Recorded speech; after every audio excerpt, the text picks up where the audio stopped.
Assalamu alaikum guys, this is Shahirwal and you are watching channel S for Shahir03. Welcome to the new vlog, welcome to the new video. Guys, आज के vlog की शुरुआत करते हैं शहीद शाफी सफ़र eight try home. और आज हम एक बहुत संगीन टॉपिक पे बात करने जा रहे हैं जो कि रजब भट्ट के हवाले से। रजब भट्ट जो कि बहुत जल्दी बहुत तेज़ी से मकबूल हुए हैं पूरे यूट्यूब पे, तमाम तर सोशल मीडिया डिफरेंट प्लेटफॉर्म पर, लेकिन आजकल जो है उनके हर लिहाज से जो है सितारे गर्दिश में चल रहे हैं। हर तरफ से उनकी जो ख़बरें हैं वो कुछ गलत आ रही हैं या गलत आ रही हैं, सही आ रही हैं, आप मुझे कमेंट सेक्शन में ज़रूर बताइएगा। एक तरफ स्ट्रॉन्ग उज़्मा जो कि एक जानी मानी शख्सियत है, यूट्यूब पे ऑलरेडी फेमस हैं, वो उनके घर पे बतौर इंटरव्यू उनके घर पर जाती हैं तो वो बिल्कुल रूडली बिहेव करते हैं, उनसे अच्छी तरीके से बात नहीं करते और वैसे भी वो आंखें मिला के किसी लेडीज़ से बात नहीं करते आगे से। लेकिन वो टिकटॉक पर लाइव जब आते हैं तो बड़े वही उनके मिजाज ही दूसरे होते हैं। तो भाई अगर कोई बंदा आपके दर पर आपके घर पर चल कर आए तो आपको उनसे एटलीस्ट सही लहजे में सही तरीके से बात करनी चाहिए। ऑल्दो स्ट्रॉन्ग उज़्मा से अगर आप सुने तो वो ये बताती हैं कि उन्होंने 1 साल पहले उनको फॉलो करके रखा था, सब्सक्राइब करके रखा था, डेली उनके व्लॉग्स देखती थी और काफ़ी दिन से उनसे कांटेक्ट करने की कोशिश कर रही थी, मगर रजब जो है वो उनका कांटेक्ट जो है वो उसका रिप्लाई नहीं कर पा रहे थे।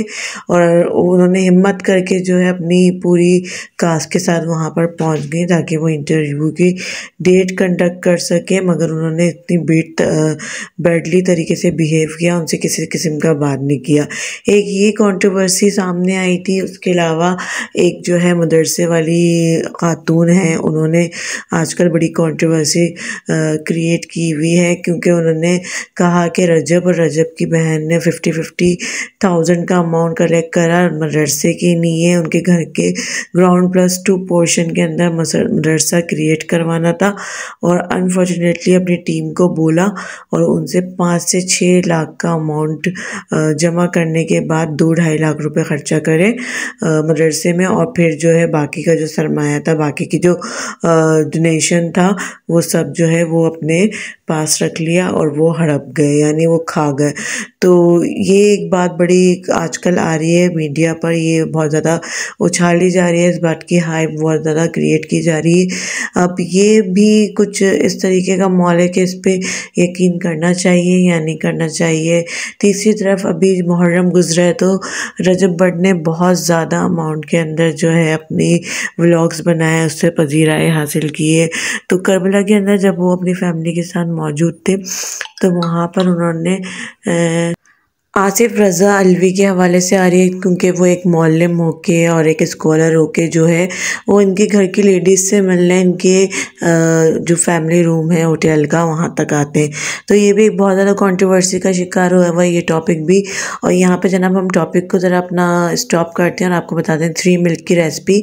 3 अंडे लेना है, हाफ कप ऑयल लेना है और उसके अंदर डालना है आपने 1 कप से थोड़ी कम चीनी डालनी है और इसको अच्छी तरीके से बीट कर लेना है। ड्राई इंग्रेडिएंट में डालेंगे हाफ़ टेबल भर के लेवल करके आप लोग डालिएगा बेकिंग पाउडर और उसके अंदर 1 कप जो है मैदा भर के उसके साथ 1/3 कप जो है मैदा और यानी 1 + 1/3 कप मैदा है और बाकी सारी चीज़ें इनको अच्छी तरीके से मिक्स कर लेगा। अंडे, चीनी और ऑयल को मिक्स बीट कर उसमें ड्राई इंग्रेडिएंट्स डालने हैं और फिर वनीला एसेंस डालना चाहें तो थोड़ा दूध डालकर आपने इसको 30 to 35 मिनट्स से इसको बेक कर लेना है। जब स्पंज आपका अच्छे से बेक हो जाए तो उसको बिल्कुल कंप्लीट ठंडा कर लेना है। 1 कप भर के आपने दूध लेना, उसके अंदर थोड़ा सा आपको कुमेल डाल के उसको मीठा कर लेना। अगर आपके पास कुमेल ना हो, जैसे मेरे पास नहीं था, तो मैंने खोया और चीनी डाल के उसको अच्छा सा फ्लेवरफुल मीठा सा दूध बना लिया। जब ये कंप्लीट ठंडा हो जाएगा आपको इसको डीप बर्तन में निकालना है स्पंज को, इसको फोर्क की मदद से सुराख करने और तमाम तर मिल्क जो है इसके ऊपर पोर कर देना है और तमाम तर जो मिल्क है वो इसकी जो है जस्ट कर लेगा और जो रिमेनिंग रह जाएगा तो आप उसको हटा भी सकते हैं या फिर आप एक काम करें उसको चिल भी कर सकते हैं, बहुत अच्छा टेस्ट देता है। दूसरी तरफ हमने व्हिप क्रीम लेनी है 250 ग्राम, उसको अच्छी तरीके से बीट करना है। 3 टेबल हमने ले लेना है चीनी का उसको कैरेमलाइज करने के लिए रख देना, चमचा बिल्कुल नहीं चलाना। जब वो अच्छे से कैरेमलाइज हो जाएगा तो उसके अंदर हमने व्हिप क्रीम या कोई भी फ्रेश क्रीम आपने डाल देनी है 1 चम्मच पानी के साथ, तो आपकी कैरेमल सॉस स्मूथ सी बन जाएगी। बस जनाब आपने स्पंज के ऊपर दूध पोर किया, उसको अच्छी तरीके से सोक होने दिया, उसके बाद आपने व्हिप क्रीम से डेकोरेट किया, उसके बाद आपने जो है कैरेमल सॉस ड्रिजल की और अच्छे से चिल आउट करना है तकरीबन 4 से 5 घंटे, फिर इसको एंजॉय करना है। मज़ेदार 3 मिल्क केक जो है वो रेडी है। अब जनाब आते हैं टॉपिक की तरफ, तो एक ये भी था। उसके अलावा रजब भट्ट जो है आजकल बड़ी सुर्खियों में अपने जो है सर्वेंट अवैस सत्तार को लेके। भाई एक बंदा अपनी अगर लाइफस्टाइल को बेहतर बनाने के लिए आपके घर से चला गया, आपके घर से दर से चले गया और अपने लाइफस्टाइल को उसने बेटर बना लिया किसी भी जॉब को कर लाइक यूट्यूब को ही क्यों ना कर, तो उसके बारे में इतने बैड तरीके से कमेंट नहीं देना चाहिए। हालांकि वो लड़का जो है वो इतनी बैडली तरीके से बिहेवियर नहीं दिखा रहा जितना कि रजब और रजब फैमिली दिखा रही है, तो एक ये भी कंट्रोवर्सी का शिकार है। और भाई जब आपके पास पैसा आ जाता है, आपके पास फेम आ जाता है, आपके पास दौलत आ जाती है, आपके पास शोहरत आ जाती है, तो फिर आप जो है वो दूसरों को बिल्कुल भी हकीरी समझना शुरू कर देते हो। तो ये एक थोड़ी सी मुझे बात जो है थोड़ा सा प्राउडी मोमेंट लगा है। आप एक तरफ स्ट्रॉन्ग उस्मा को आपने हॉस्पिटल के लिए इंटरव्यू देने से इनकार कर दिया और दूसरी तरफ जो है आप जो है डेली व्लॉगिंग कर रहे हो, डेली टिकटॉक पे आप जो है लाइव आ रहे हो और उस वहाँ पर डेयर करवा रहे हो, और आप जो है वैसे तो बहुत ज़्यादा इस्लाम का कार्ड यूज़ करते हो कि हर जगह आप हम देना लेना करते हैं, हम बहुत ज़्यादा नियाज़ नज़र को मानते हैं, मैं इतने घर चला रहा हूँ, मैं इतना डोनेशन कर रहा हूँ, मैं इसके साथ कर रहा हूँ, मैं उसके साथ कर रहा हूँ। तो फिर ये क्या था? मतलब ये दिखावा था या फिर ये आप फेम जो करते हो ये सब व्यूज़ वगैरह के लिए चक्कर के लिए करते हो?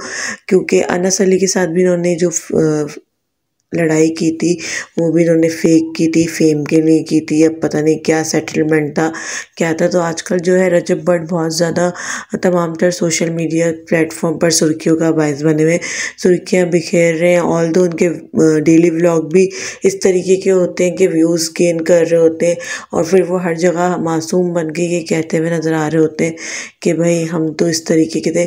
और ये जो मदरसे वाला टॉपिक है इसके अंदर मैं ये बोलना चाहूँगी कि अगर आप राइट थे तो आपको फ़ौरन से ही मीडिया कवरेज करनी चाहिए थी, फ़ौरन से आके उन मदरसा वाले ख़ातून को एक्सपोज करना चाहिए था, ना कि अब आप उनके इंटरव्यू के बाद एक्सपोज हो रहे हैं। और यहाँ पर वो जो मुदस्सिर नाम है बंदे ने इंटरव्यू किया उसके बारे में आपने बहुत ही गलत बात की है कि उस पर लानत हो और ये हो वो हो। 15,000 के पीछे आपने इंटरव्यू किया, तो आप ऐसे being a personality, being a famous person, आप किसी के ऊपर लानत देने वाले या लानत भेजने वाले नहीं हो सकते। तो ये भी एक उस बंदे ने भी बहुत ज़्यादा क्रिटिसाइज़ किया हुआ है रजब भट्ट को आजकल, जो कि बात मुझे भी पर्सनली बीइंग अ ह्यूमन बुरी लगी है कि आप अगर किसी काबिल हो गए, अल्लाह ताला ने आपको किसी काबिल कर दिया, तो आप किसी को भी मुँह उठा के ऑन एयर आकर उसको लानत नहीं दोगे। आप किसी स्टैंड पर बैठे हो तो जस्ट बिकॉज ऑफ व्यूअरशिप, अगर आपको व्यूअर्स इतना सपोर्ट नहीं करते तो आप पहले अपना खुद पास बताते हो कि क्या थे और क्या थी आपकी पूरी ओवरऑल जो रेपुटेशन है। खैर मैंने छोटी सी कवरेज, छोटा सा व्लॉग बनाने की कोशिश की है। उम्मीद करती हूँ आपको मेरी छोटी सी कवरेज पसंद आएगी। अपने जाने वालों को, अपने प्यारों को रखिएगा बहुत ज़्यादा ख्याल। ज़िंदगी बखैर। कल फिर मुलाकात होगी, same time same channel same place, another interesting topic, another interesting video. Stay tuned. Finally फी अमान अल्लाह।